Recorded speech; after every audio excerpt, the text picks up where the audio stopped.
Okay, we'll go ahead and get started. Thanks for everyone for joining today. Welcome to HighRoad U. HighRoad U is brought to you by HighRoad Solutions, a qualified provider of CA credits from ASE. For those of you who don't know me, my name is Manisha Mangus. I'm Director of Consulting here at HighRoad Solutions. I have over 15 years of experience in digital marketing, so a wealth of knowledge kind of culled from consulting experiences in the world of social media, marketing, and change management when working with associations. My expertise is in lead generation, so I often enjoy talking about lead growth strategies, especially kind of in the framework that we are in today. We're seeing a lot of digital transformation kind of taking place within associations. So it's an exciting time, and I'm happy to be here to share ideas and exchange thoughts. So I'm always looking for ideas and suggestions.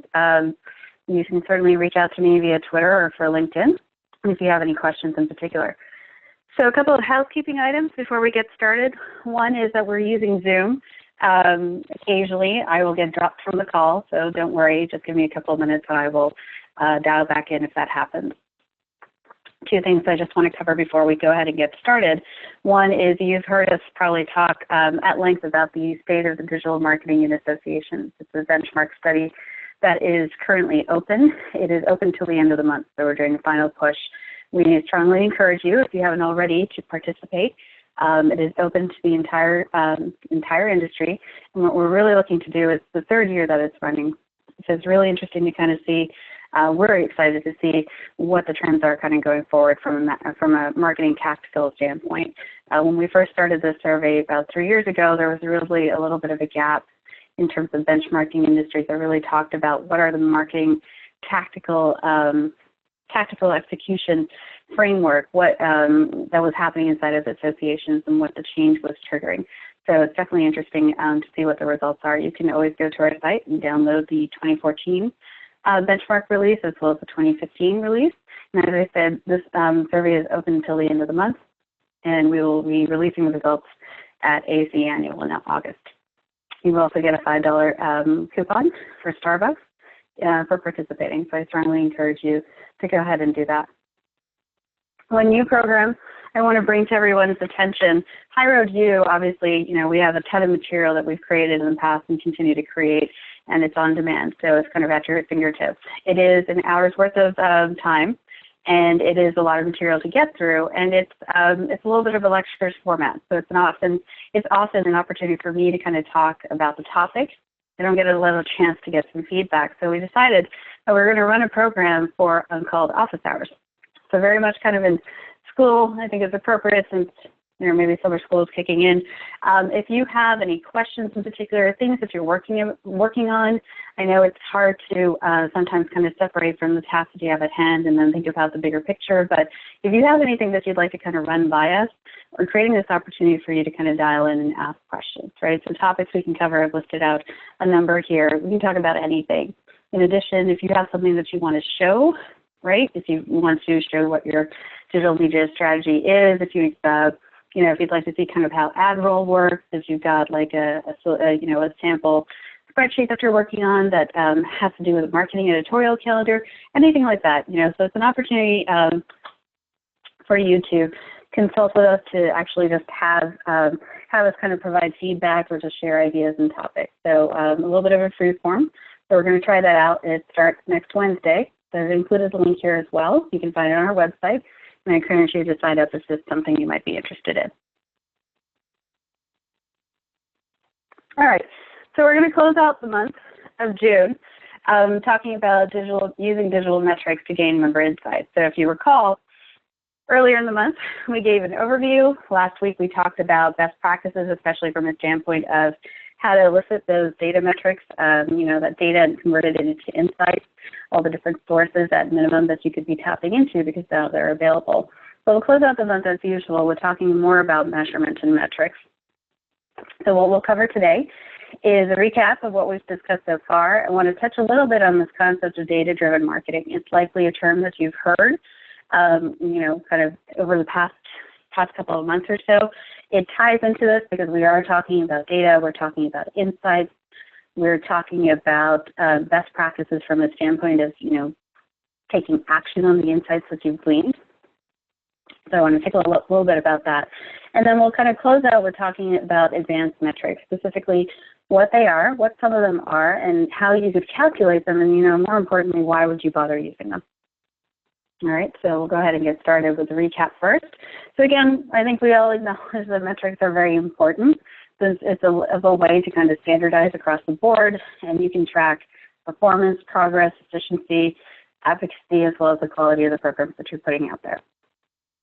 So I think it's a given. All marketers, understand that metrics are important. We all want to get to metrics. Often it's one of the last things we often get to kind of in our day-to-day stuff, simply because we've got to get the stuff out the door first, right? So again, it's a little bit of a chicken and egg in the standpoint that you've got to plan on your program development. You've got to plan your campaign first and execute your campaign before you can track or measure any metrics. But it's a very kind of critical piece to that process. So touching briefly, I think now everybody's kind of clear on what the difference is between a data point, which is kind of one single unique piece of information, versus insights, right? So data is raw information, raw data kind of sitting out there, in terms of page views or shares or number of likes. Insights are what you're able to glean from that data, either a combination or a culmination of all these different data points together, so that you can find actionable data-driven findings, right? So really very, very kind of basic from that standpoint, but a big distinction. If you were to go to IT, your IT department will likely give you raw data, thinking that they're giving you insights, right? So it's kind of up to you as a marketer to figure out, what am I really looking for? Where those insights come from. So as I said, going back to measuring metrics right across the board, it's some best practices to follow. A lot of this is common sense, but, again, we get caught up very much in the day-to-day of getting things out the door. So sometimes it prevents us from kind of following this best practices list. We always want to establish a baseline. So if you haven't established a baseline, I encourage you to kind of go back to the statistics and to the metrics that you currently track and take a snapshot in time, right? And just kind of draw a line in the sand and say, this is what we're doing. This is our baseline. We will start measuring from this point. Or, you can go back and take a look at your campaigns that you're running and think of the points like, should we measure from the day that, the campaign started? Should we measure from the day that the campaign closed and the new campaign started? So a lot of different ways in which to approach, but the bottom line is, in order to measure performance and growth, you need to have some sort of baseline established. Maybe from that point, you want to measure on a frequent and consistent basis. It's not enough to kind of measure once a year, right? So you want to get into the habit of at least looking at a monthly, month-over-month view. And it's typically month-over-month, and then the quarterly views are the typical most popular kind of metric timeframes in which to measure. If you are able to get into that cadence with your marketing team of measuring stuff or at least tracking stuff on a weekly basis so that you can roll it up, right, and see it at the month level, that's also very helpful. And then obviously you want to take a look at those results and interpret them and infer some results from them, right? So again, that's when at that point you're looking for insights. You're looking for, let's see what our progress is. Did we go up? Did we go down? And why did we go up and go down? Then you want to obviously act on those, right? So, again, depending on what you're looking at and what your metrics are, you want to think about, when should you take action? Do you want to wait till the end of the month?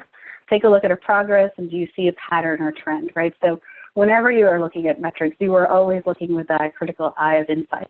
You're always looking for some sort of pattern, right? Alternatively, you could be looking for outliers, things that are unusual, things that have changed, right, over a period of time that you hadn't expected before. Or it's looking for something which you can kind of react to and then do something about. And then lastly, you always want to go back and refine the campaigns, right? So you act on the insights, you make the adjustment, and then you go back and you level set the campaign again, right? So the intent is kind of a nice circle to kind of go through again and again and getting into the habit of that. So one of the things that is important is obviously identifying your KPIs, your key performance indicators. No association is alike in terms of what they say their KPIs are, right? You may have organizations that are similar in terms of the challenges that you face, but every organization will have their own set of KPIs. The KPIs typically don't change. They may change from a from a standpoint you may add, and let's say you add a new program, you add a brand new initiative, you have a new set of data in which to incorporate into kind of your data mix. At that point, you may have an additional KPI. The KPIs across the board are rather consistent. They're used as kind of your standardized measure, right? So you were looking at these KPIs to demonstrate growth in some cases, demonstrate the success of your program, and in other cases, you're looking for those opportunities, right? So when you're sitting down to kind of take a look at what you have and the data that you have, I want you to start thinking about what are our key performance indicators, right? What do we look at? And whether it's a single data point, right, or if it's a combination of data combined together to give you those insights, how are we being measured? And, how do we want to be consistently measured, month over month, quarter over quarter, year over year? And that's going to be important because, again, you can tie it to additional activities, right? If you're making a case for the next set of things, if you're making a case for increasing your budget, you want to kind of lean back on those KPIs to tell someone, to show someone that, here's how we're doing. We're going up, we're going down, this is why. So often mapping your KPIs is an exercise in and of itself. It's something that you do independently of sitting down with your team and just going through the metrics themselves, right? So you want to do that ahead of time first, right? So when you're thinking about, probably the best time to do it is when you're thinking about looking at your baseline, taking a step back and saying, what are our KPIs today? Like I said, in some cases, your KPIs were probably set a couple of years ago.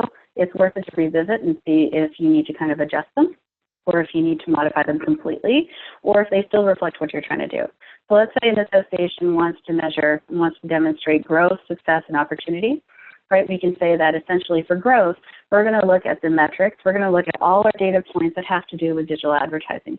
Right? Because in our mind, we know that digital advertising or above-the-line activities are contributing to an uplift, right, which in turn contributes to brand awareness, which in turn contributes to lead generation, things like that. So we're going to kind of allocate that when we're measuring growth, right, month-over-month growth, we're kind of looking at our digital advertising numbers because we've made that correlation. And that's what we're doing.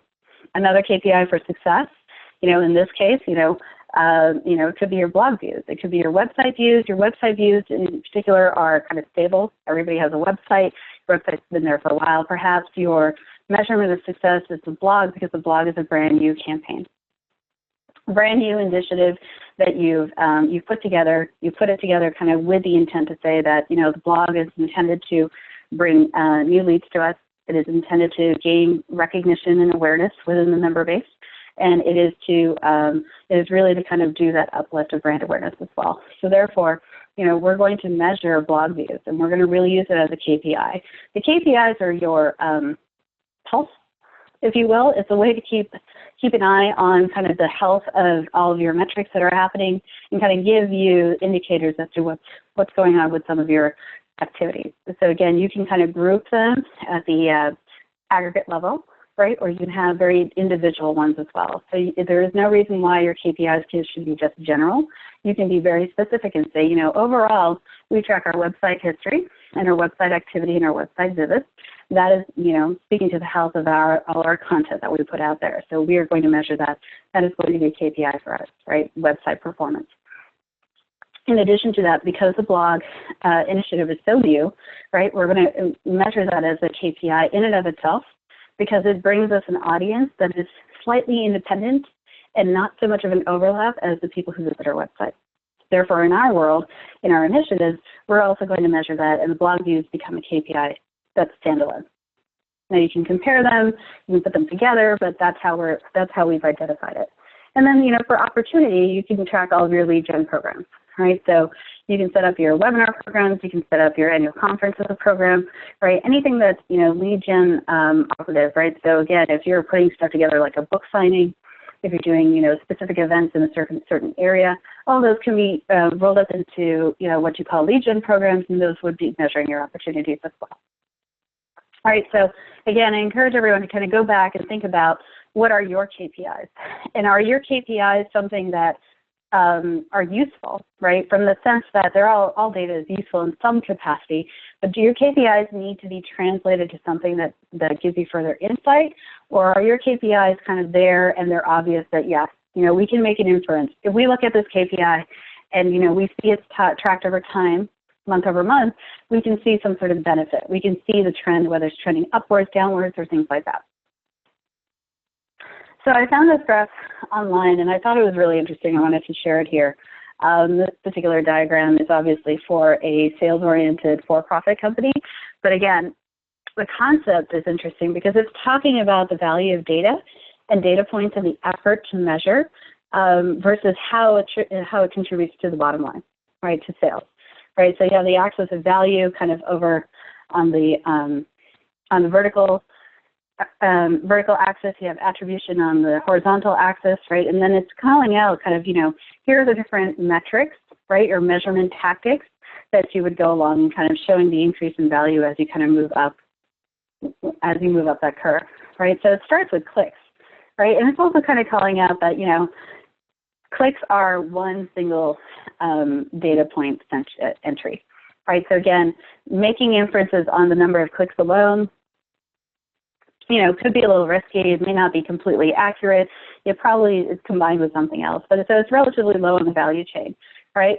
The next set of, metrics or kind of measurement tactics that you want to kind of put some effort behind is data targeting verification. So what target audience does your campaign reach, right? So now you're kind of asking that question again. These are kind of insights, right? So it's a level of effort that goes into collecting those insights and gathering those insights and the value that in turn it contributes towards you getting to your end goal, which in this case kind of on this graph is sales or conversion or getting that new member. Right, so website visitors, so it's like clicks on paper ads, clicks on your social media versus website visitors, right? Website visitors are now people who are a little bit more engaged with your campaign because they saw your campaign in whatever capacity, and now they're on your website, right? So then, the next question that it's asking here is what's the lift in targeted traffic, right? Those are the next set of questions that you want to ask and see if you can kind of put into some sort of regular mechanism to track. Is there some sort of uplift? What's the next conversion on your website? Did your website traffic not only go up, but other pages benefit from that lift because once your prospect was on there, did they go and explore something else? And then it kind of moves up the chain again. Sales opportunity here is more, can be attributed to kind of member opportunities, conversion opportunities that, who became an opportunity after they engaged with your campaign in whatever capacity, right? As you kind of map out your journey, your user journeys, and you think about those things, right? So the value of kind of pursuing that, right? The value of actually going after that measurement has a higher value, right? And attribution gets you to that final result. I thought it was an interesting way to kind of put things in perspective. You may take you may get inspired from seeing it represented in this way. It may not make sense to you because it's just something that's, kind of really way out there from a sales perspective, and it's just not really appropriate to you. I think the takeaway message here is just to think about, again, we've got that raw data, now we're compiling it into data that we can do something with. You're spending a lot of effort in identifying your KPIs, and then you're spending effort in making sure that you can track them, right, month over month. The question here is, and all this is trying to do is make sure that you're tracking and you're putting your level of effort in those measurement tactics after the right variables, right? So to do them and to say, again, if a manager or an executive comes back and says, well, I know we're running a banner ad on so-and-so's website or we're doing something like that, are we doing well?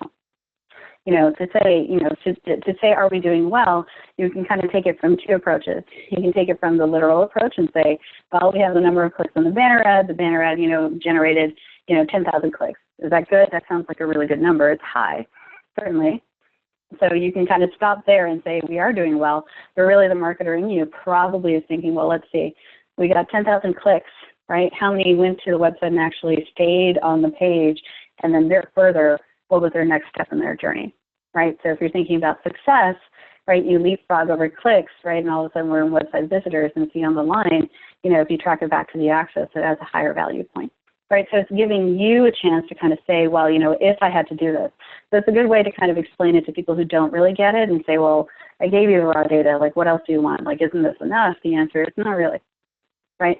Because the data kind of at the lower level just gives me a reaction to an action, whereas higher up the chain, it gives me a little bit more insight that I can do something with and then point to something that is successful. So we go back to all of this is great, but your challenge, again, remember, is that you have all this data sitting out there, right? So as you sit down to think about your KPIs and figure out kind of, where are you going to go and get all your data, you think about you have a ton of data to choose from, right? So again, it can be overwhelming, from that perspective, but it is a lot of opportunity, right? So again, don't feel like you're limited in having to stick with one data source. Often what organizations and what marketers will do is they'll combine the data that they see, right? They'll combine and they'll say, well, the activity in the email marketing system, if I'm doing event marketing, I'm interested in the metrics that are, coming out of the email marketing system. I'm also interested in what happens on the web page once I get to the e-commerce section. I'm also interested in the people who now visit the event microsite, right, and what they're looking at, and then I'm interested in feedback after the event as well, right? So you're looking at kind of the entire ecosphere, if you will, of all the data that's sitting out there, and it's kind of up to you to figure out, what makes the most sense and what are my best metrics from which to measure. But this is, again, one of the reasons why you'll get stuck on metrics, right? So again, you may get caught up in the logistics and the details. We don't want you to get too caught up in that it prevents you from getting to that. But it's important to acknowledge that this is a challenge in and of itself. It used to be that the challenge was that you couldn't tap into any of this data, right? You had to go to very specific sources. You either had to go to IT, you had to go to your vendor to be able to kind of say, run reports and tell me all this stuff. And then as soon as you would tell them the data, you go back, sit down at your desk, and you think, oh man, I forgot one field. I want to know this information as well, and you'd have to kind of resubmit, right? So that world has changed. All this stuff is readily available. So even if your organization is not set up to empower the marketers to tap into this data, know that this data is readily available in all the different data sources we talked about last week. All right, so it's not difficult to pull. The challenge now is putting them together in a way that makes the most sense for you. So because of that, because you have all this information sitting out there, so last week we talked about different platforms, platforms that aggregate data in a certain way and kind of provide you those insights right away. Other ways you can kind of see inline applications that report this stuff. Don't be afraid to use Excel spreadsheets, right? So Excel spreadsheets are, a marketer's best friend. We probably have a ton of them sitting out on our desktop. We pull them up. Somebody says, what are the numbers?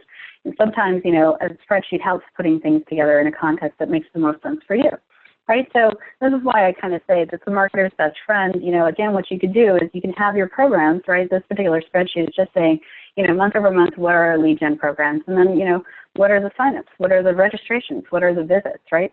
So you break it up in a way so it's easy to compare. And should you have to pull it up and show it to someone, right? If somebody needs to see something right away, they in turn can kind of look at this pretty easily and say, oh, okay. We started our program number 3. It started trending. It started doing pretty well, in 2015.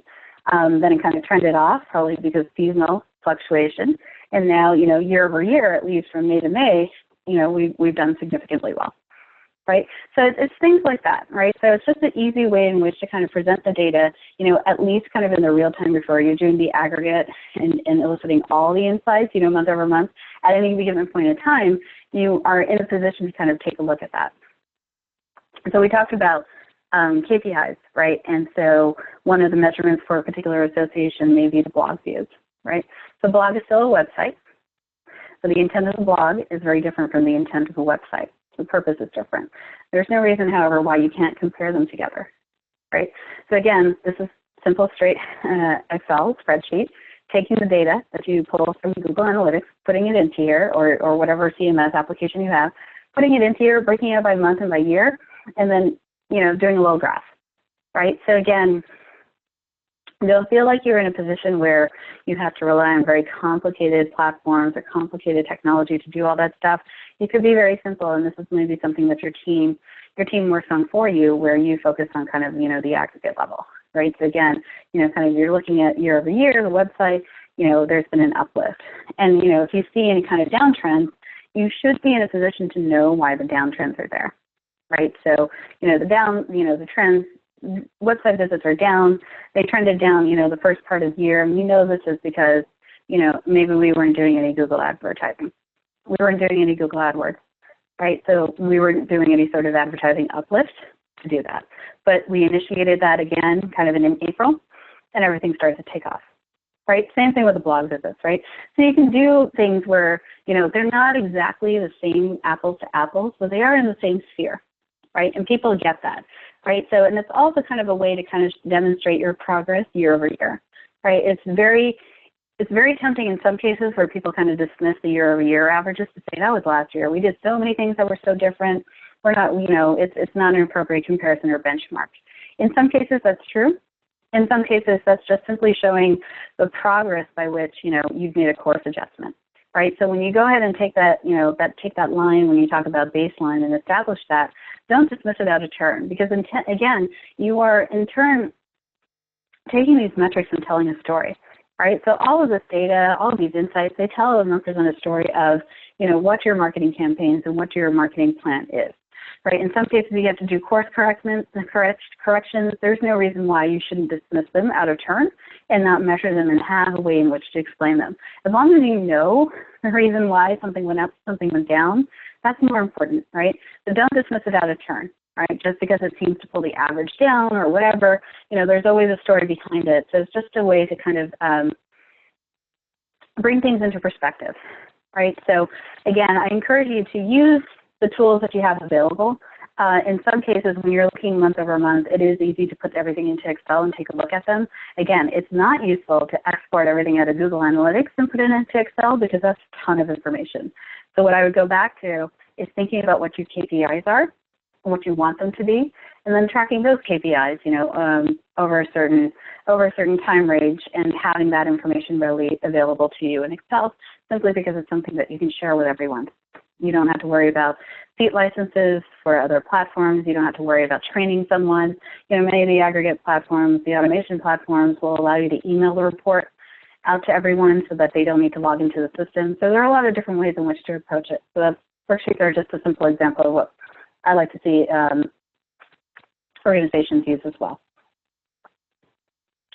So one of the other things that you may have heard of is that concept of data-driven marketing, right, or data-driven decision-making. And so here's one particular quote that says that it is the process of collecting, analyzing, executing on insights from unstructured and multi-structured data that is integrated across the enterprise. So I think it hits on a lot of the things that we've just talked about. It hits on a lot of the challenges that you as organizations, as associations, struggle to deal with. One, we're taking raw data and we're transforming it into insights. That's the whole point of data-driven marketing, right? That you are not acting from a gut instinct, right? Everything goes back to the numbers. Why are we running the campaign again? Because the numbers say that we should. Why are we not running the campaign again? Because the numbers say that we should not, right? So it's really very important to kind of start going back to that.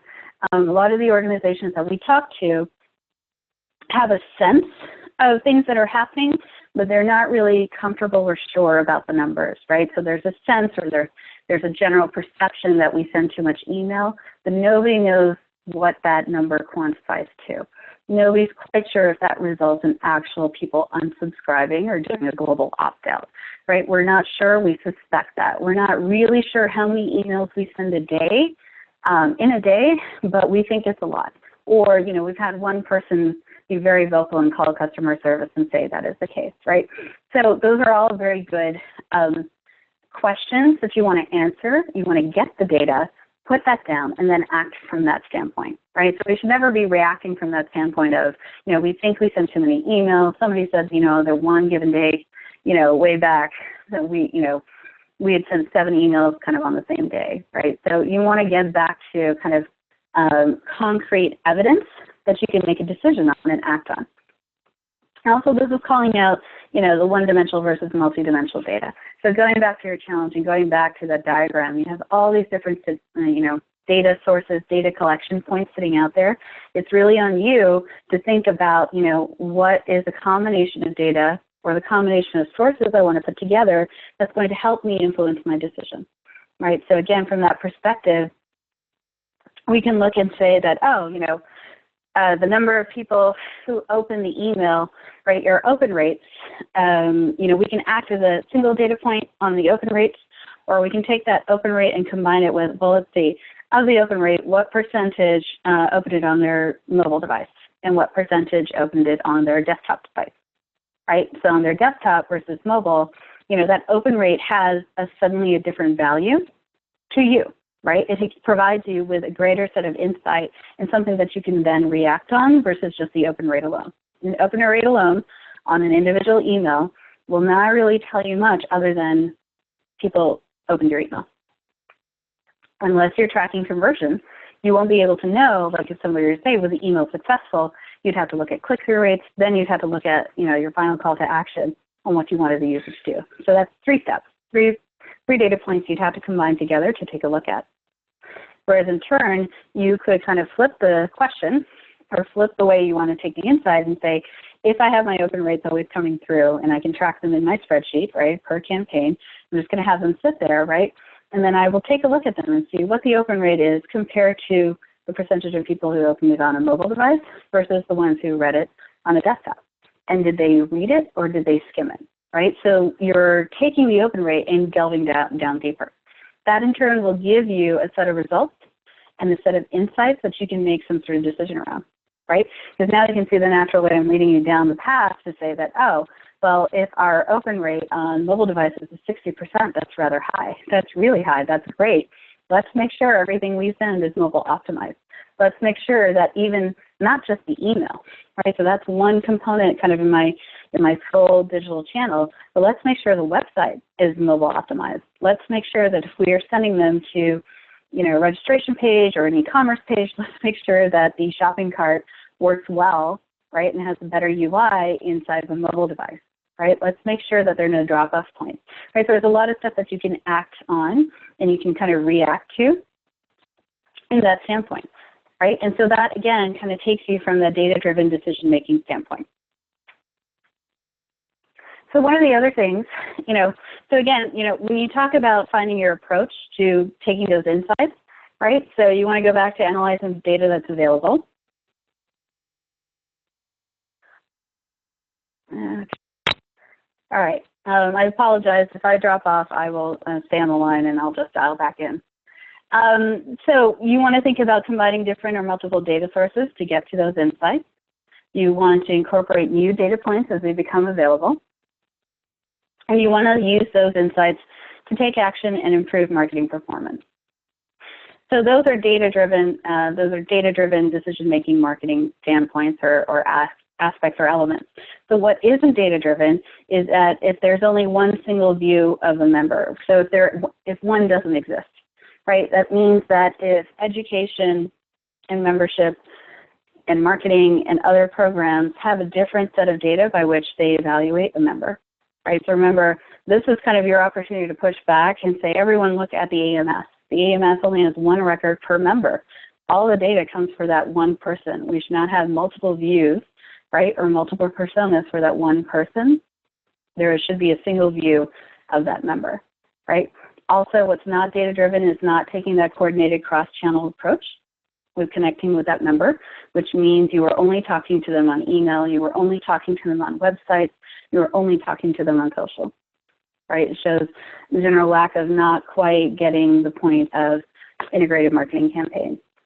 And then using mass marketing tactics, right? So the typical traditional direct mail, print ads, billboards, I'll throw email blasts in there. So if you're still using the term, let's blast them with an email, that's, kind of indicative of, like, we should not be doing that, right? We need to go to the more precise, laser-focused approach, right, where we know who we're targeting for what reason.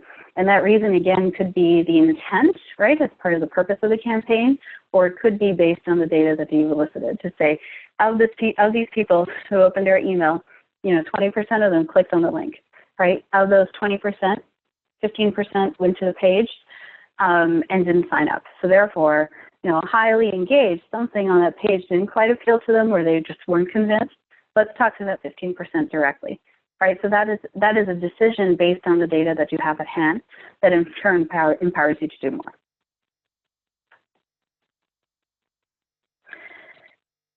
So switching gears a little bit, so, we went through the metrics, we went through kind of best practices from a measurement standpoint, kind of the formula that you want to follow, get into the habit of recording the data, looking at it, on a regular basis and then acting on it, right? So that's what you do kind of at the tactical level day to day, right? Day in, day out, marketers, we need to know what's going on kind of at that granular level. We've got all our spreadsheets, we've got all our platforms, returning reports. So if you're in a centralized organization where you've got a centralized structure where everybody comes to the marketing department, you may be generating reports to kind of send out to your different program managers to say, here's the performance of the campaign we're running to promote the webinar, here's the campaign performance of what we were promoting for certification, et cetera. Right, so those are kind of your basic metrics that you are sharing, right? So there may be cases where now your executives want to see, they also want access to those metrics. But their focus and their emphasis is a little bit different from what your program manager, your marketing manager might be interested in, right? So we found the statistic saying that, and this is from Demand Metrics, 73% of executives don't believe that marketers are focused enough on results to truly drive incremental customer demand. Right? So what that's really saying is that they don't quite believe that you as a marketer are able to kind of demonstrate that here's the focused activities that we're doing and here's what it's resulting in that drives that demand. Right? So the way to do that is you are looking for those metrics. Right? You want to be able to kind of say, you know what, I'm going to put metrics in front of you as the executive team, right, as a C-level team, executive team, as a management team, to show you kind of here's what my total cost of marketing is, taking into account salaries, overhead, and then revenue, and then what that resulted in terms of customer acquisition. Those are much more kind of, on the for-profit side ratios, but they are ones that your executives will be looking for in some capacity, right? So these are what I call the advanced metrics that I was talking about. So we have a toolkit, and I encourage you to kind of go and download it in our HighRoad Use section of the website. It has specifically to do with calculating some of these advanced metrics. So it'll step you through the process. So I've picked out 4 metrics here that you might be interested in, and you'd hopefully kind of see why your executive teams will be interested in this stuff, because it is telling a very specific story, not at the granular marketing level. It is really kind of getting to the fact of like, what is your input compared to your output, right, from that standpoint. So one of the metrics is called customer acquisition cost, CAC. And what that means is really what it's used for is to kind of determine the total average cost your company spends, your organization spends, to acquire a new customer, right? So that's often something that's kind of bandied about, right? Because you've heard that statistic, right, is that it is far more expensive to go and acquire a new customer than it is to retain an old customer, that kind of thing. Same thing applies for membership. So this is actually quantifying that, right? So what does it take and what's the average cost of actually getting a new member in the door? Right? So I'm sure you can see why an executive director might be interested in something like that. So to calculate it, you would take your total sales and your marketing spend for a specific time frame and divide it by the number of customers for that time frame, right? And your program, so your marketing costs, right? So then the next question is, well, okay, what's my sales and marketing costs, right? So you would take a look, pull your numbers, pull all your budgets and kind of your expenses, and take a look at the program and advertising spend just across the board, plus the salaries, plus commissions and bonuses, overhead in a month, quarter, a year, right? So this is just, across the board, right? These are ratios, right? So they're not designed to be very specific. It's just a rough indicator, and it's used kind of as a indication or a likelihood or something along those lines. It's not a number that, has to be precise to that 0.0 because it falls into a certain range, and therefore it means something different, right? So this is kind of like a ratio in which to kind of guide you through it. So then, of course, your new customers is, just simply going back into your range, whatever that might be in your month, quarter, year, and then telling out the new number of new members, or student members. You can break it down by members, different member types, right? But it's the number of new members that you come across, right? So this is the formula, and here's the example. Let's say, sales and marketing cost was $300,000. We got 30 new customers in 1 month. Over that, so the cost of acquisition, right, the customer cost of acquisition is $10,000 per customer, right? So what it means is that it's telling you how much your company, how your organization is spending per each new customer acquired, right? So you're generally trending to try to see a low CAC, right? It doesn't mean that a high CAC isn't bad. All it's telling you is like your activity, like what you're doing. So your executive is looking for this number because then they know if it's up, and they know that they approved certain initiatives. We put in a brand new initiative, obviously it was a larger spend, that kind of thing. That's what's influencing this, right? So it's just a way in which to kind of pull all that data together and put that in a way that gives them a ratio by which to benchmark or to indicate performance, right? So it's just one example. Another metric is called marketing percentage of customer acquisition cost, right? So now we calculate our customer acquisition cost, which is what it took to actually get a member, what it costs to actually acquire a brand new member. What this is how much of it is actually a marketing kind of driven influence of that, right? So what is the marketing portion of getting that, right? So hopefully you kind of see what the trend is, right? So we're trying to get very specific to arm you with information to tell that story, right? So what you want to do is you want to take all of your marketing costs and divide it by the total sales and marketing costs that you calculated for your customer acquisition costs and report that as a percentage. So your marketing costs will be your expenses, salaries, commissions, and bonuses overhead for marketing department only versus your sales and marketing, right, which is the total for both, as well as your program and advertising spend. So here's your formula again, right? So it's the percentage minus the actual cost of acquisition, right? So the marketing cost was $150,000. If you recall, sales and marketing cost was $300,000.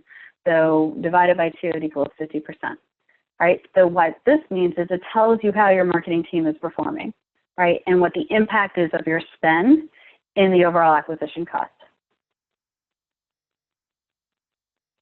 Right? So hopefully that makes a little bit of sense. Again, what you're trying to do is you're trying to give ratios and insights into activities kind of at the very, very, very high level, right? That spans across all your activities, all your campaigns, and so specifically to one specific campaign. It's very difficult for, executives trying to focus on that one specific campaign because, it needs to be put in some sort of overall perspective, right?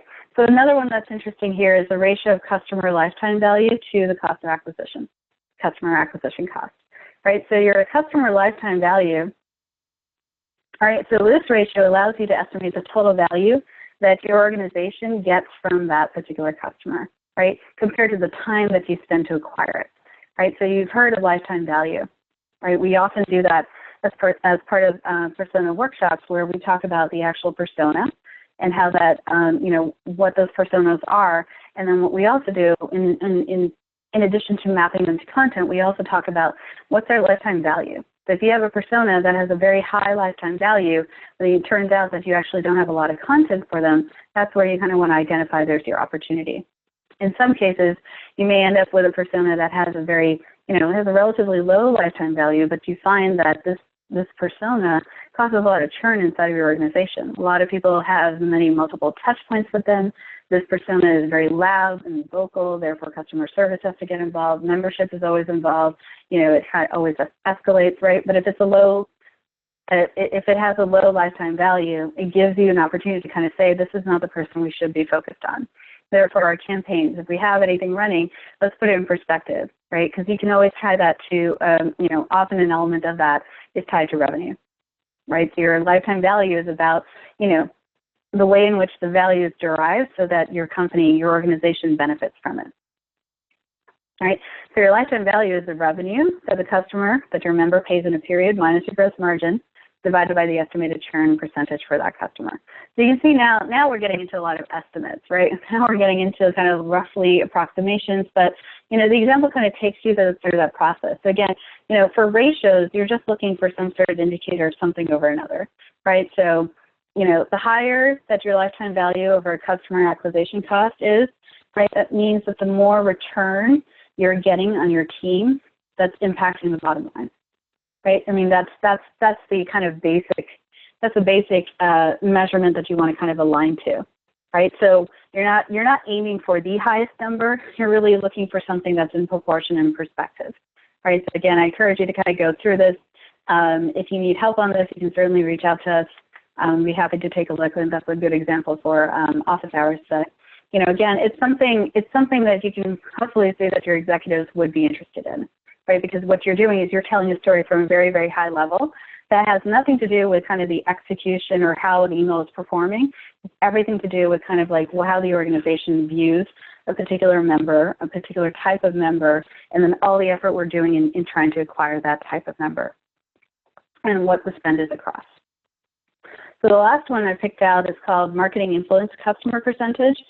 right? And what that does is it takes into account all of your new customers that you interacted with as leads anytime during the sales process, right? So it's just what are all, so, you know, you can interpret it as another way is what are all the touch points, like what percentage of your marketing campaigns and your marketing programs actually touched and influenced your member before they became that new member, right? So again, this gives you a metric for how effective are your programs in terms of reach, in terms of awareness, but not getting down to that granular level, but just doing it overall, right? So to determine overall influence, you're looking to take the new number of members that you got in a given period and finding out what percentage of them had interactions with your marketing campaigns while they were in that lead process.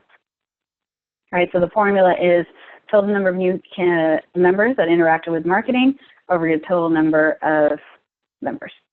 Right, so it's, you know, again, this is where you would go back and start to look at your detailed numbers to see, you know, who interacted at what level. Were there signups, you know, who clicked on stuff, you know, can you kind of roughly approximate that? Right, so the metric is useful because it tells you the impact that marketing has on the lead, right? So it tells you right away that, you know what, the reason this person, this member became a member is because roughly we spent, you know, a certain amount of effort, a certain amount of time nurturing this to move to the next step, right?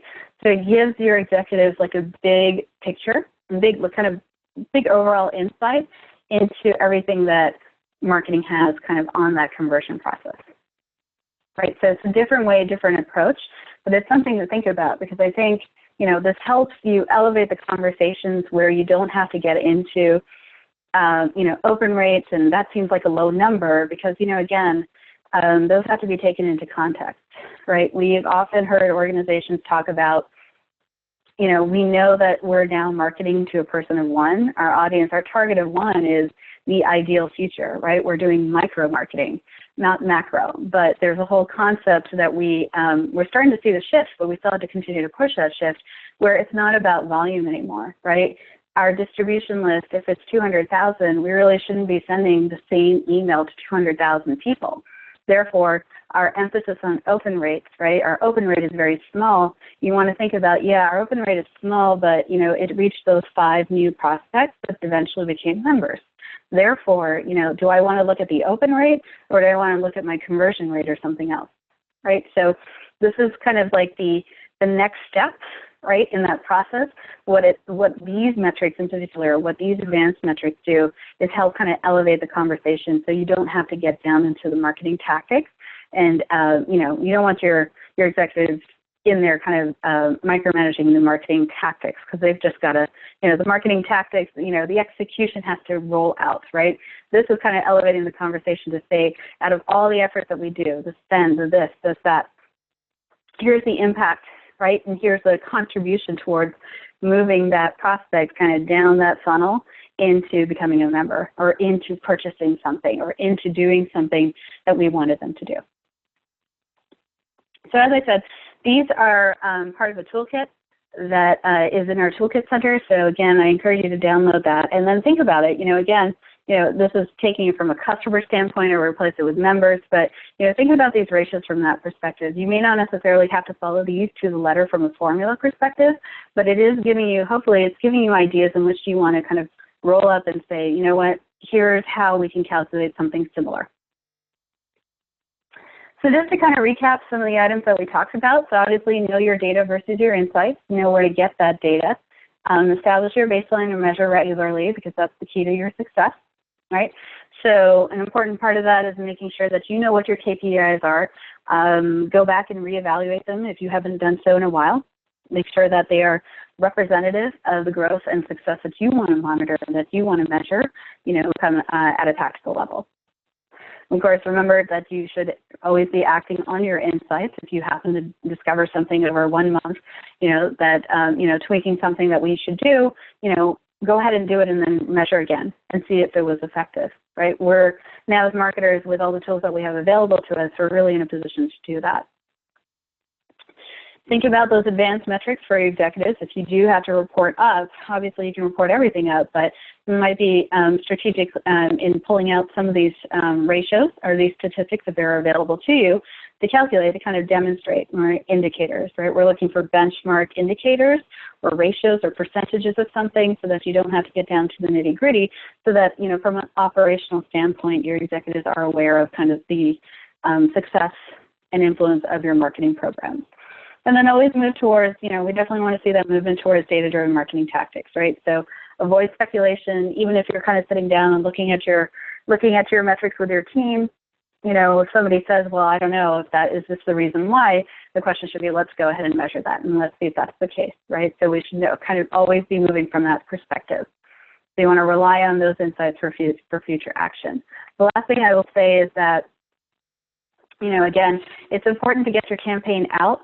But, you know, as a marketer, you shouldn't be spending too much time on your copy. You should be spending more time kind of on your metrics, right? So again, this does take time, but this is where you should focus your time, right? While the rest of your team is putting things together. Of course, if you're like a marketing department of 1 or 2, or you're wearing multiple hats, that's a little bit more difficult. Totally understood. We're here to help you with that. But, you know, the whole point is to kind of say that, you know, if you put all your effort in the execution task and no effort into the metrics, you are not doing yourself any service, because you're ultimately not able to kind of, you know, demonstrate the success of all the effort that you're putting into your execution pieces. All right, so that wraps up our topic for June. Upcoming in July, we'll be talking about building digital ecosystems that deliver ROI. So as always, we'll start with an overview on the 15th of July, followed by best practices on the 22nd, and wrapping up with measurement on the 29th. So this ends the session today. I will leave the line open. If anybody has any questions, please feel free to kind of post them in the Q&A section. Other than that, thanks very much and have a good rest of the day.